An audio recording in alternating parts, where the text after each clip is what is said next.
नमस्कार जय जगन्नाथ चलतु बनइबा कंचा माछरे डालमा। कंचा माछ डालमा पे एक करेई नेबा। करेई रे ग्लासटे पानी देबा। ସେଥିରେ ଗୋଟେ ସ୍ପୁନ୍ ଲୁଣ ପକେଇବା।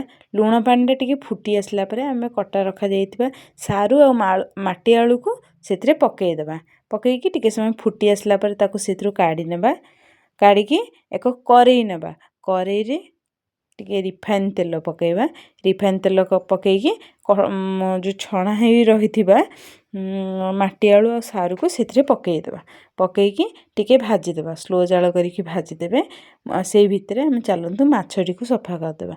ମାଛଟି ଆସିଛି ଗୋଟେ ଚାଖେଣ୍ଡେ ଆଉ ଅଧା। ଦେଖିପାରୁଥିବେ କେତେ ବଡ଼ ମାଛ। ମାଛଟିକୁ ମୁଁ ଧୁଆଧୁଇ କରି ସଫା କରିଦେଲି। ସେଥିରେ ଗୋଟେ ସ୍ପୁନ୍ ହଳଦୀ ଗୁଣ୍ଡ, ଗୋଟେ ସ୍ପୁନ୍ ଲୁଣ, ମିଟ୍ ମସଲା ଏକ ସ୍ପୁନ୍, ଚିକେନ୍ ମସଲା ଏକ ସ୍ପୁନ୍। ଚିକେନ୍ ମସଲା ମିଟ୍ ମସଲା ଆପଣ ପକେଇ ପାରନ୍ତି କି ନ ପକେଇ ପାରନ୍ତି। ତାକୁ ଭଲ ଭାବରେ ଗୋଳେଇ ଦେଲି। ଏକ ହାଣ୍ଡି ନେଲି। ହାଣ୍ଡିରେ ସେଥିରେ ପାଣି ଗରମ କରିଦେଲି। ପାଣି ଫୁଟି ଆସିଲା ପରେ ସେଥିରେ ଆଳୁକୁ ପକେଇଦେଲି।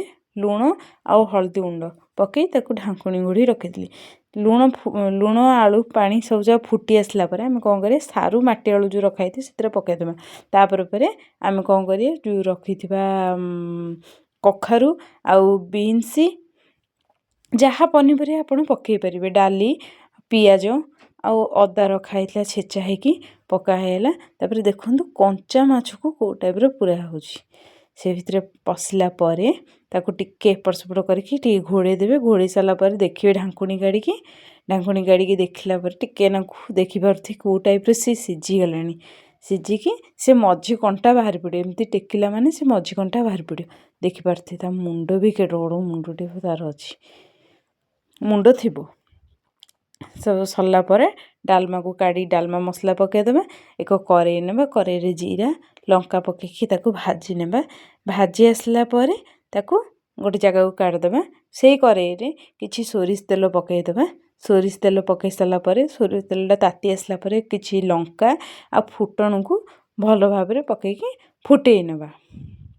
ଫୁଟେଇକି ଡାଲମା ରଖାଯାଇଥିବା ହାଣ୍ଡିରେ ପକାଇଦେବେ।